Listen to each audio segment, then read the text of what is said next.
పల్నాడు ప్రాంతానికి ఆనిముత్యమైనటువంటి మెడికల్ కాలేజీని మాజీ సీఎం గారు జగన్మోహన్ రెడ్డి గారు, మహేష్ రెడ్డి గారు పల్నాడు ప్రాంతానికి 560 కోట్లతోటి మెడికల్ కాలేజీని శాంక్షన్ చేయడం జరిగింది.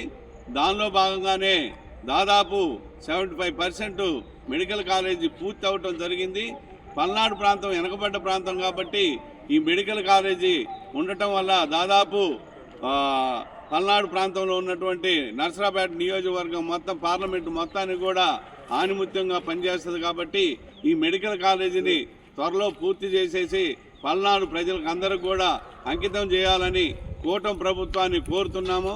ఎందుకంటే ఇంతకుముందు పల్నాడు ప్రాంతం అంటే చాలా వెనకబడ్డ ప్రాంతం అని ప్రతి ఒక్కరికి కూడా తెలుసు. కాబట్టి ఇప్పటికి కూడా వెనకబడ్డ ప్రాంతంగానే ప్రకటించబడుతుంది. కాబట్టి ఈ ఆనిముత్యమైనటువంటి ఈ మెడికల్ కాలేజీని త్వరలో పూర్తి చేస్తే దాదాపు 100 మంది వెనకబడ్డ ప్రాంతం నుంచి 100 మంది డాక్టర్లు కానీ, అట్లనే నర్సింగ్ కాలేజీ నుంచి 100 మంది నర్సింగ్ స్టూడెంట్స్ కానీ అందరూ కూడా ప్రతి సంవత్సరం కూడా బయటికి రావడం జరుగుతుంది. కాబట్టి పల్నాడు ప్రాంతాన్ని అభివృద్ధి జరిగింది. కాబట్టి దయచేసి కూటమి ప్రభుత్వాలు భావజాలాలకు పోకుండా ఈ యొక్క మెడికల్ కాలేజీని పూర్తి చేసేసి పల్నాడు ప్రాంతానికి అంకితం చేస్తానని కోరుతున్నాము.